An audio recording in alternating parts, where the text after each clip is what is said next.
Hey guys, I'm Jenna, also known as Ayla13. Today we're going to be looking at one of the colors that can give beginner painters some grief, black. But why is black so difficult? Well, remember that we use highlighting and shading to give models depth? Well, you can't shade black because it's already the darkest color there is. And if you highlight it, you run the risk of it looking like the highlight color instead of black. So we have to reach a fine balance. We have to highlight it so that we show depth, but not enough that it doesn't look like black anymore. And that's a difficult balance for beginner painters to achieve. Now I'm going to show you my method of painting black. Now I'm not claiming that it's the best method out there, but it's quick, it's easy, and I think it looks alright. First, base coat the model with black paint. If the model is predominantly black, I would recommend undercoating it with black primer. I've chosen to go white to match the rest of my Super Dungeon miniatures. Mix up your highlight to be just a little bit lighter than the black. In this case, I'm going for a dark grey, and either layer or dry brush it on.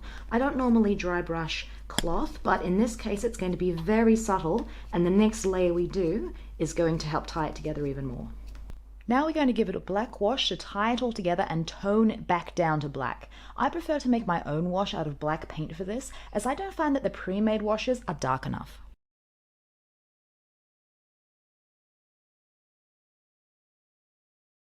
I wanted to show you what it looks like after the wash is dried. Now, some of you might be looking at that going, it just looks black. You haven't done anything to it, but I actually have, and I wanted to show you the comparison. So this is another model which is just base coated pure black, and you can see now side by side there actually is a difference, and this one does have a little bit of a highlight to it, but we want to keep it subtle. We don't want it to look too grey, and in comparison it's starting to look a little bit grey, so keep it subtle and it will look black when we're done.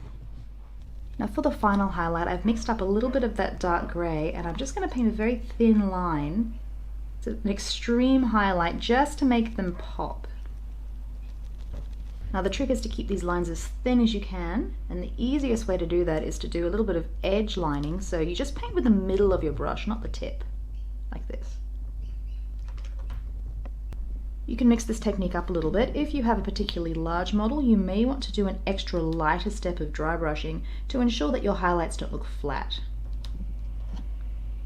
That's it. My simple method of painting black.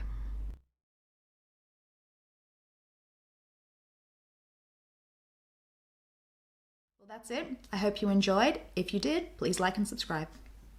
See ya.